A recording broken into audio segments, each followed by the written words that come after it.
good. All right. So thanks for having me. Thanks for hosting this event. I love when folks like yourselves give people like us a chance to get out and teach and learn from each other. So this is good. And for the guests, for everybody that's on the platform, thanks for joining us. I look forward to this. We're gonna have a fun next half hour. So a little bit about me. I'm the founder, CEO of the Real Asset Investor. I created this business after, and I sort of modeled this business after being a full-time investor myself and sort of getting myself in a position where I went to paying $500,000 in tax per year to being tax-free. And I did that through making good investment decisions. I did it through doing business a little bit differently.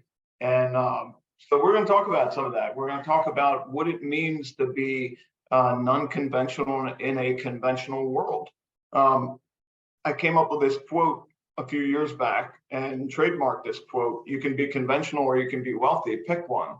And so this, I believe, has a lot more to do, conventional has a lot more to do with all areas of life than just finance. You know, when I think about conventional, I'm thinking about conventional education, I'm thinking about conventional medicine, conventional food, conventional finance. I mean, you just go down the list and you'll soon start to figure out that conventional, pretty much anything, the track record for that is mediocre at best. And so we're going to talk about some things that is anything but conventional. We're going to talk about things like, I'll give you one that's conventional wisdom says that if you make a lot of money, you got to pay a lot of tax, right? So that's just not true. And we're going to talk about that. So a little bit more about me. Let me go ahead and get rid of this. There we go. A little bit more about me. I grew up, I was blessed to be able to be a part of a very business-friendly entrepreneurial family. And so my dad bought a business the year I was born. I'm 47 years old. He bought the business on your left. Looking at the left side of the screen, we built modular buildings, storage sheds, and garages.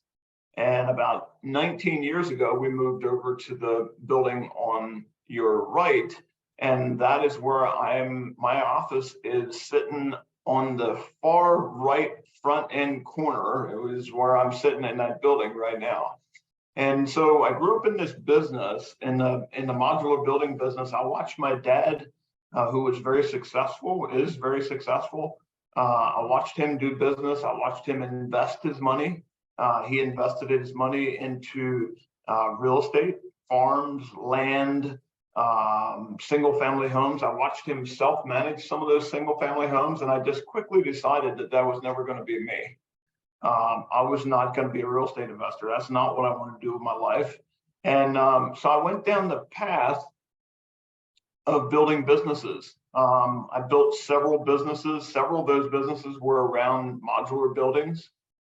Still own and operate those businesses today.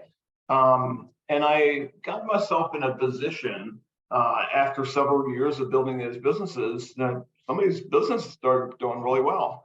Got myself in a position where I ended up having to pay $500,000 a year in tax. And I just, I was having so much fun. I felt like I was doing what I was created to do. And, I was burning, lots of daylight hours, lots of non-daylight hours, or running my businesses, but it was all fun. But about once a year, my silent partner would show up and he wanted his fair share. Now, it's quite interesting how my silent partner, what he felt was his fair share and what I felt was his fair share there was quite a bit of difference there. And it just, after working so hard, it just didn't seem quite right to me that I had to give almost half of my money back to the government. I decided I was going to do something about that. So here I was running businesses, working my tail off. Didn't feel like work because it was so much fun, but when I had to give half my money back to the government, it didn't matter that I was making a lot of money, but I was this guy. I was a tax slave. So I started down this path. I started studying investment and tax, and I started, looking at different people who were doing it at a different level. And one of the things that drove me crazy was in Rich Dad Poor Dad. Robert Kiyosaki said you can make millions of dollars a year and pay no tax legally. And that drove me crazy because that wasn't me. And I had to find out what he was talking about. So I ended up hunting him down, and I got around Robert now several times over the last few years, had dinner with him a couple times, and private conversations. And I really, shortly after I got to hanging out with him and some others like him, I started to figure out that real estate can be a great way to not only build wealth, build cash flow streams, build equity, fight inflation, all that stuff, but it can also be a tax protection vehicle. And so I found the most tax effective way that I knew of at the time to offset the tax liability on my income. And I started buying multifamily apartment buildings, and I ended up buying between 3,000 and 4,000 multifamily apartment buildings. I actually really started on my own. I bought a couple hundred units of my own and kind of went down that path. Soon ran out of my own money, and we got an opportunity to fund another one. I had the team set up, I had the infrastructure set up around me, I had the banking relationships, I had the broker relationships, and so when I had the opportunity to buy another building or property after I was out of my own money, I was like, okay, this is a good deal. We need to do this, but I don't have the money to do it on my own. So I turned to my friends and family first, and I ended up doing a deal. That expanded into friends and family, and next thing you know, I'm a full-fledged syndicator. I'm syndicating real estate deals. But that's sort of the path that got me down this syndication journey. It wasn't something that I really started out thinking that I was going to be a syndicator. It was something that I knew that I needed myself. And I saw the opportunity, the timing was right. This was back soon after the 2008, 2009 crash. The property prices were desirable, the cash flows were great. And I sort of just ventured down this syndication path without even really planning it up front. Another thing that changed my life, CPA Tom Wheelwright says, if you want to change your tax, you got to change your facts. And simply what that means is if you want to be taxed less, or if you want to live more tax efficiently, you got to change the way you behave. You got to change the way you do business. You got to change the way that you invest. And so that quote, when I realized that was in my power to take control of my own tax liability, that changed everything for me. Because up until then, I thought that if you make a lot of money, you got to pay a lot of tax, right? Conventional wisdom. But I realized at this point that wasn't for me. That's not what I needed to do. That's not what I had to do. I didn't have to take that path, but I had to get out of that conventional box that I was in. So started investing in multifamily apartment buildings, bought a couple hundred units of my own, got myself in a position where I took my own tax liability in 1 year, took my tax liability from $500,000 to zero. And I've many times over multiplied the amount of money that I've made that I'm making now compared to what I was then. And during that whole process, my tax liability has remained on average in the low single digits, many years being zero. But I would just tell you I would just encourage you to think outside the box and not get caught up in that trap and think that if you make a lot of money, you got to pay a lot of tax, because I'm living proof that is not the case. So today, I've built quite a few businesses, but most of my time today is spent at the real asset investor. I'm working on deal flow. I'm working on syndication, putting deals together for investors. I'm doing some business consulting, and I do a lot of tax strategy with my investors. So I'm working with people who are high net worth. I'm working with people who have a high income. I'm working with people who have had liquidity events. They've sold their practice, they've sold their business, and they're looking to be tax efficient.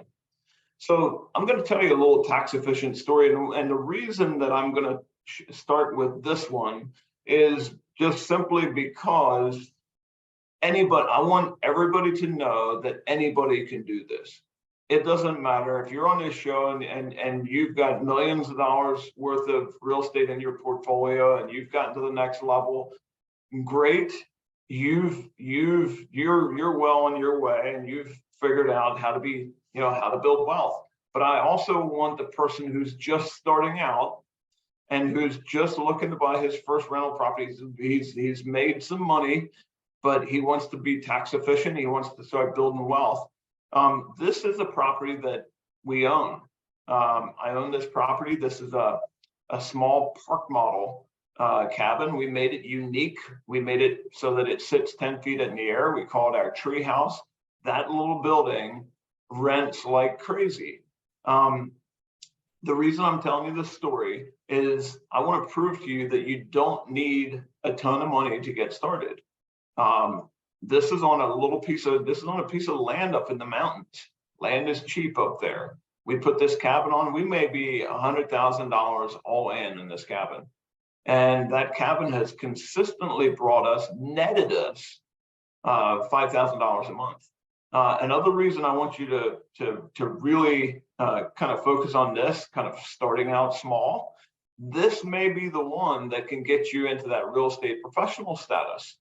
For those of you who do not know what that means, you need to figure out if this is a strategy that you want to use, because it can change your life. It may not be for you if you're 100% devoted to your job. This may not be for you, but you can start small. You can get tax efficient. Anybody can do this. Never think, oh, well, yeah, he can do it because he's got millions of dollars. No, anybody can do this. This is just a kind of a short, quick, easy. This is one of our modular building companies. We build these things. And I will tell you, the sheet on the left is not designed for you to kind of, study and read. It's too small. But I would just tell you that these numbers work. And we're living proof that these numbers work. We've seen it happen over and over again. So let's talk about taxes. Did you know that paying taxes is not patriotic? Many people think, what's the first thing that people think when they think, oh, he doesn't pay his taxes? But they think, oh, he's a tax cheat, or he's evading taxes, or he's a crook, or he's a scam artist, right? I mean, that's some of the things you think when you see people making a lot of money, but they're not paying their tax. And then you got to ask yourself, again, conventional wisdom or conventional news.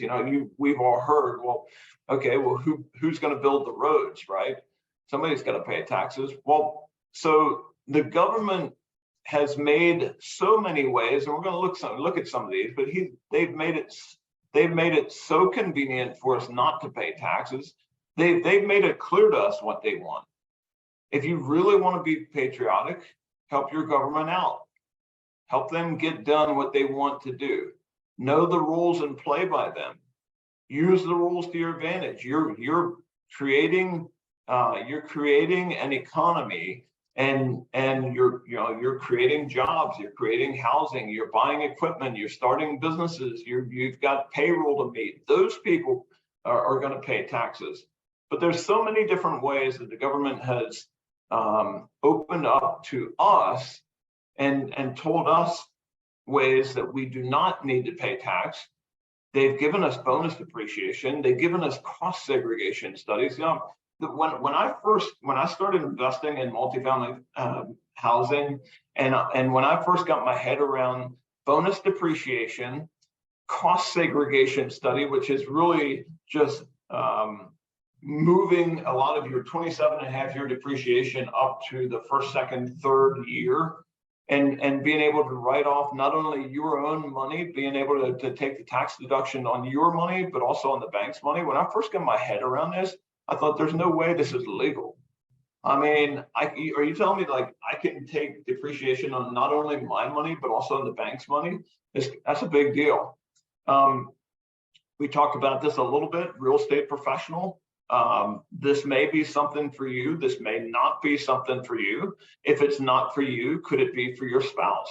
If you've got a spouse who is a stay-at-home mom or looking for a part-time gig, could it be your spouse? Look into the real estate professional status and see if it works for you. There's so many different ways that we've gotten to, there's so many different vehicles that we've used over the years. We use captive insurance in our business. Captive insurance saves us hundreds of thousands of dollars per year in our business. Section 469 basically is just saying that you can make an investment.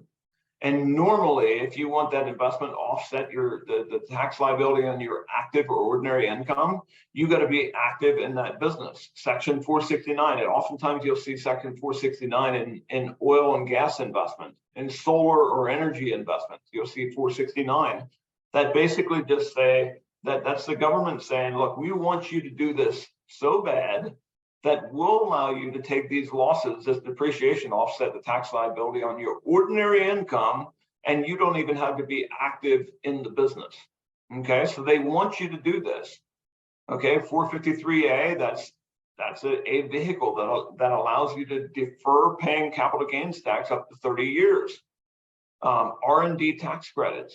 If you've got a business and you want to, this is some of the most tax aggressive cuts available to you. If you got a business, look to see if you're eligible for R&D tax credits. There's so many different ways that you can not pay tax, and the government encourages you not to pay tax.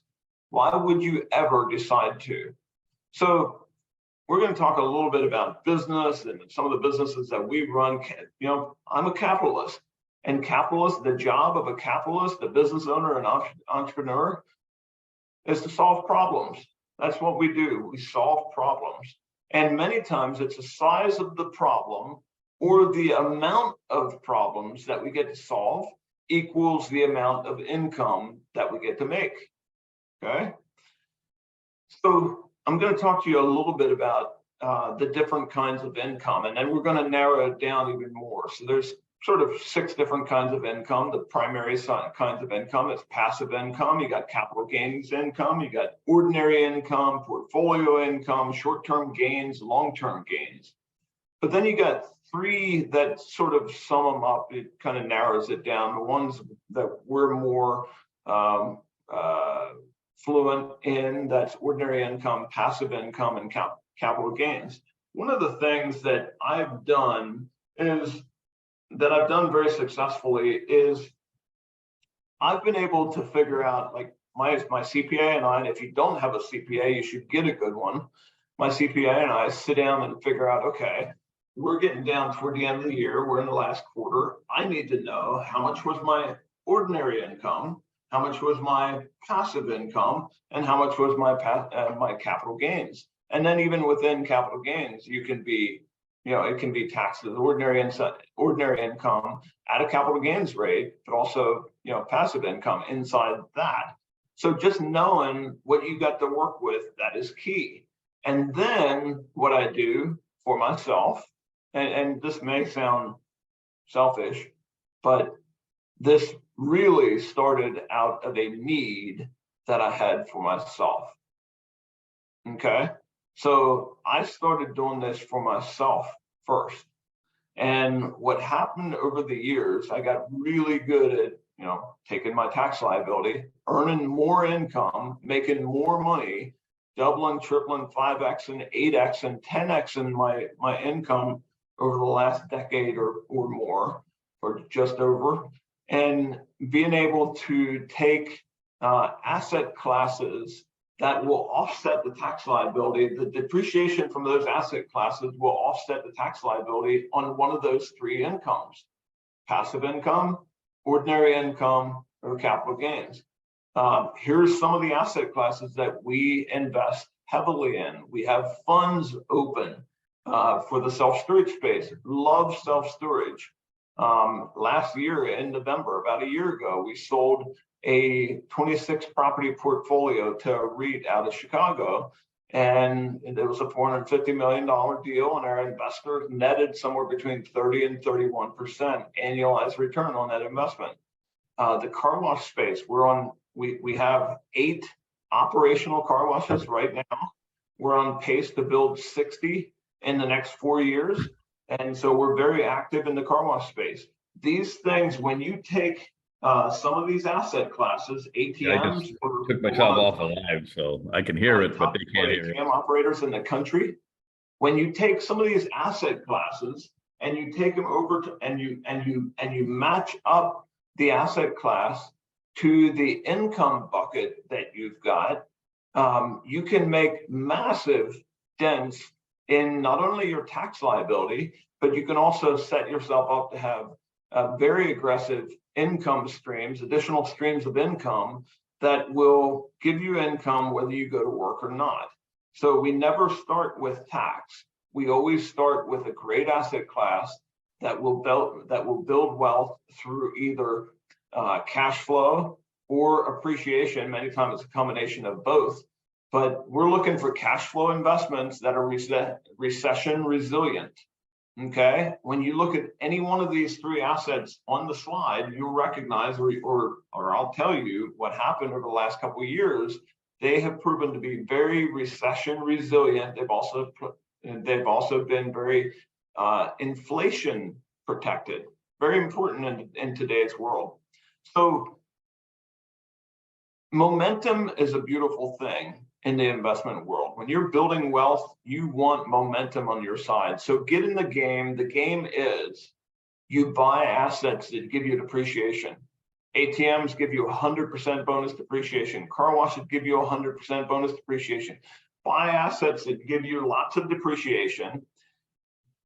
Use your tax savings to buy more assets. So the fact is, if you don't make the investment and get the 100% bonus depreciation, you're going to end up paying that money to the government.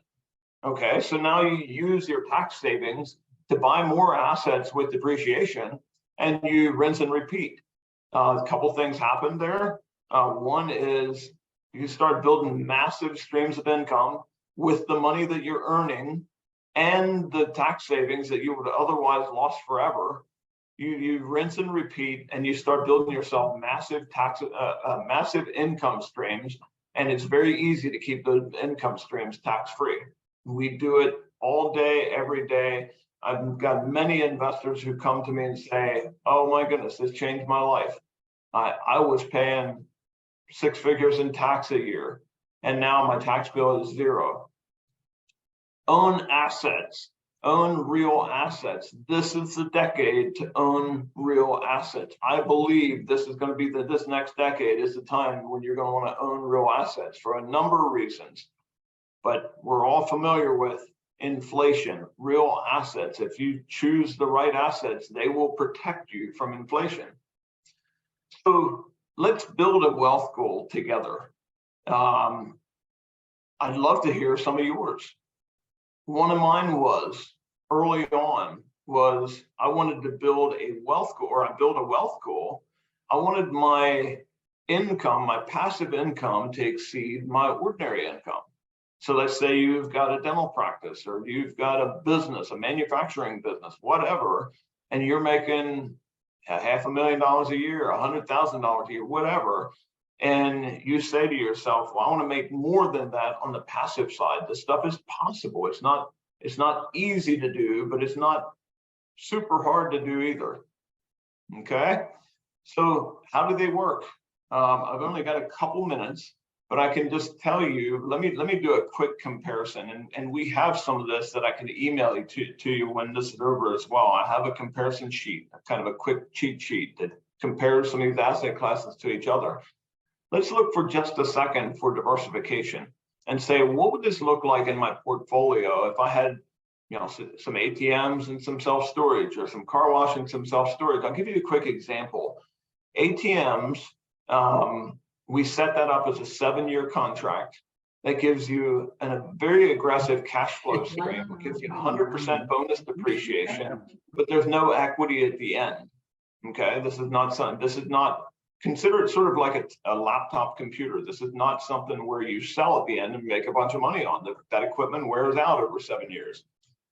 Now you've got a self-storage facility in your portfolio as well. Our business model is we buy from a mom and pop operator. We force some value. Many times that's through development. We're adding climate controlled units to the facilities and really getting that up to size and scale. Many times we're taking that from a 50,000 square foot facility to an 80,000 square foot facility when the demand is there. And so we're spending a lot of money during the hold, and we're only making 3 or 4% annualized returns on that investment. So it's a very modest cash flow play. It's also a very modest tax impact. But what we invest for in the self-storage space is equity. And we've gotten tons of equity appreciation in our portfolios over the years. So there you got it. One is aggressive cash flow and aggressive tax impact. No appreciation, no equity appreciation. On the other side, you have modest cash flow, modest tax impact, and a very aggressive appreciation, equity appreciation. So diversification is a good thing, but manage your tax liability. I got to tell you, when you're building wealth and you manage your tax liability well, it compared to somebody who's just got their nose to the grindstone, they got their head down, they're working their tail off, and they're not paying attention to tax. They're one of those. They're going to be one of those guys that they make a lot of money, but they're going to pay a lot of tax. The difference there is like somebody getting thrown into the river and trying to get upstream by paddling up the river in a canoe or swimming upstream. Turn around when you get your tax liability figured out, when you get tax efficient and you start doing this kind of business, it's like swimming with the current. I can tell you it's a lot easier to build wealth when you get that tax thing figured out. So let's build your wealth and let's build it tax-free. We have resources that you can look into. I teach this stuff. I'm happy to teach. Many of you, all of you, reach out to us. My team is very responsive. I got my very last slide has my email address on it. But this is a journey. Let's do this journey together. Let's do this journey with the folks that are putting this deal together, that are creating this platform. Let's do this journey together. We are the small minority in today's masses. This is a small group. This investment community is a small group. So there is no real destination. I guess you could, if you really wanted to, you could say, okay, when I get to $10 million, or when I get to $100 million, when I get to $500 million of net worth, then I'm arrived, game over. I guess you could do that, but don't forget to enjoy the journey. Let's do this together. Let's do this as an investment community. This can be really fun. It can be really effective, and we can go out and make an impact to those in our community and those around us. Would love to hear. I think we've got some time for Q&A, and I'd love to hear about your situation, some of the things that you're working through, or take questions and answer questions from you guys. But I think it's important to get clear on what you want. Build the life now that you want to live.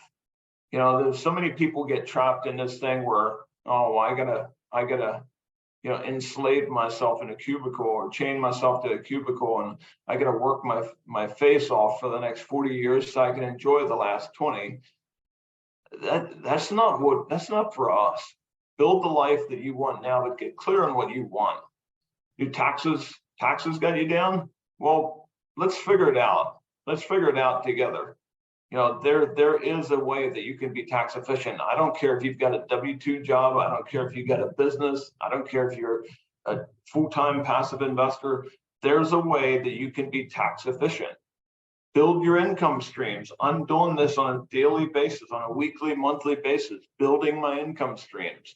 Do you have Have you had a liquidity event? Well, let's talk about that and figure out how you can make it a tax efficient liquidity event.